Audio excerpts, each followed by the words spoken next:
dengan hal ini bagaimana Mbak ininya dari Amnesty? Iya, sebenarnya Amnesty mendengar semua concern atau enggak semua. Maaf, ini ada satpol PP.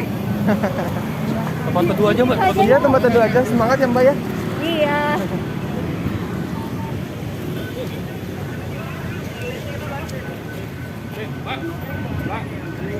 Ya, oh ya, makasih ya Pak ya. Mbak, boleh sini aja Mbak? Iya, boleh.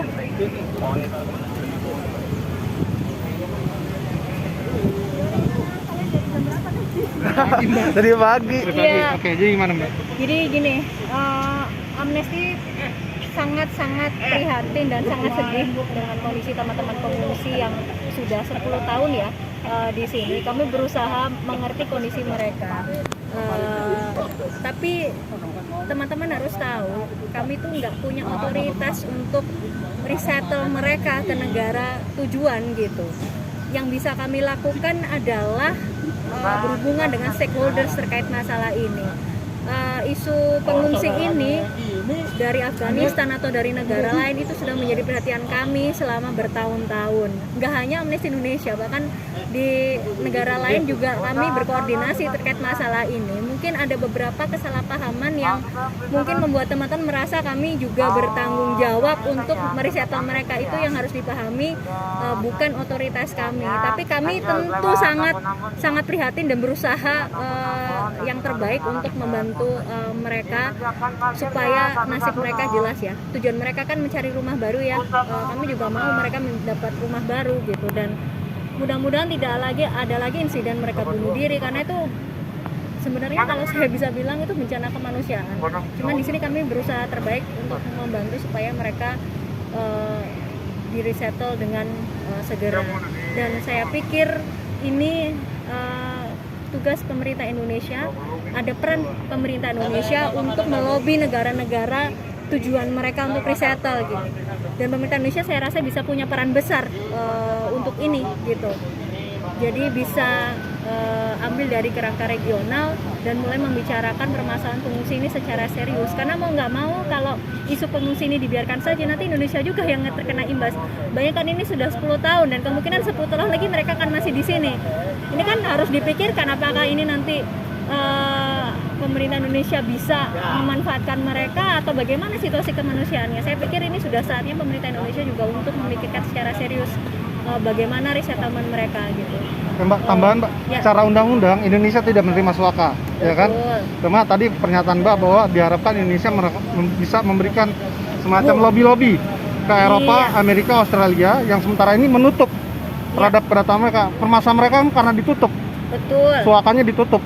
Jadi mereka ngumpul di sini kan. Jauh-jauh di Australia juga mereka punya kebijakan Nampaknya serupa. pemerintah Indonesia tidak menanggapi serius terhadap kasus ini sampai akhirnya membludak kasusnya. Betul. Mereka berdatangan kemarin di Aceh sekitar sebulan yang lalu Yang kan. dari Rohingya kan? ya kan? Iya. Itu akan jadi penumpukan baru lagi. Nah, itu. Jadi harapannya dari pemerintah Indonesia apa nih Mbak? Nah itu sebenarnya ini kan sebenarnya sudah ada indikator-indikator ya bahwa masalah pengungsi ini permasalahan serius gitu loh. Jadi kalau sudah bukan saatnya lagi berpangku tangan atau misalkan this is not our concern or authority karena tidak ada hukum yang mengatur misalkan Indonesia untuk taking charge. Tapi justru di sini kalau kita selalu tidak melihat masalah ini sebagai masalah serius, ini nanti akan jadi bom waktu. Seperti yang saya bilang, ini udah 10 tahun. Siapa yang bisa jamin 10 tahun lagi mereka nggak ada di sini? Jadi saya pikir Indonesia punya peran penting ini, at least di ASEAN aja, untuk membicarakan masalah ini. Karena persoalan pengungsi ini nggak hanya teman-teman dari Afghanistan kan, ada dari Rohingya, ada banyak. Ini sebenarnya indikator masalah serius dan nggak bisa negara terus kemudian bukan karena saya tidak menandatangani perjanjian gitu. Justru adanya momen ini negara harus benar-benar serius memikirkan karena Indonesia ini dipandang secara regional, saya rasa Indonesia punya peran bagus, punya punya kesempatan untuk menginisiasi setidaknya percakapan di antara sesama negara ASEAN. Saya harap pemerintah Indonesia lebih serius menangani masalah ini dan tidak lagi melimpahkannya atau mungkin tidak komen ya, karena ini sudah serius. Kalau mau tanya indikatornya sudah banyak gitu, sudah berapa kali gitu. Bukan berarti terus berarti selama ini pemerintah Indonesia apakah tidak welcome? Bukan itu permasalahannya, ternyata welcome tidak cukup gitu. Yang dibutuhkan adalah langkah yang lebih strategis lagi. Ini masalahnya kemanusiaan loh. bukan karena mereka mau pindah ke sini, tapi ini ada persoalan yang lebih serius daripada itu. Itu ya Jadi, teman-teman ya. Dikit, Mbak. Ya. Tadi kan dari pihak mereka meminta untuk berkomunikasi langsung dengan pihak ke sana gitu. Setelah tadi berkonsolidasi berkomunikasi lebih lanjut itu Iya. langkah selanjutnya untuk saat ini seperti apa, Mbak? Ya, kalau kami menawarkan, oke, kita bisa berdiskusi, kita bisa duduk bersama, kita sharing aja, sharing teman-teman punya concern apa dari kami ini loh yang sudah kami lakukan yang mungkin teman-teman belum tahu, ya kan?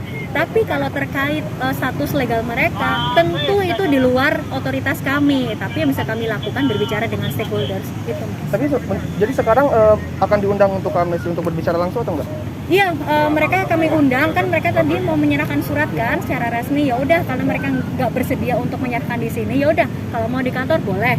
Ayo kita terima, kita bisa ngobrol. Perwakilan atau semuanya, Mbak? Perwakilan. Perwakilan. Thank you ya. Mbak, ini aku ngerjain project ini udah hampir 10 tahun. Iya. Ya kan? Boleh minta nomornya nggak, Mbak? Oh, Buat nanti boleh. diskusi, Mbak. Boleh. Oke. 08 Mereka di puncak udah gila-gilaan jumlahnya. Iya. Udah kawin lokal malah. Paham saya. Ngeri. 08 111 Bentar. Mbak siapa? Nurina. Nurina. Iya. Sebagai Saya campaign dan advocacy manager di Amnesty International Indonesia. Apa, Mbak? Campaign apa? Campaign and advocacy manager. Oh, campaign and advocacy ya? Campaign and advocacy Iya. manager. Iya. Di Amnesty International Indonesia. 08 111 960 630. Oke, Mbak. Terima kasih banyak ya, Mbak ya. Ya, gimana? Sekarang kata bapak-bapak polisi nggak boleh ikut jalan kaki. Oh iya, yang ikut kan cuma 10 orang kan? 10 orang juga mereka juga. Oh, oke. Coba ya saya ngomong dulu ya. Sekarang kalau saya juga ada. Bang, 08111. Oke.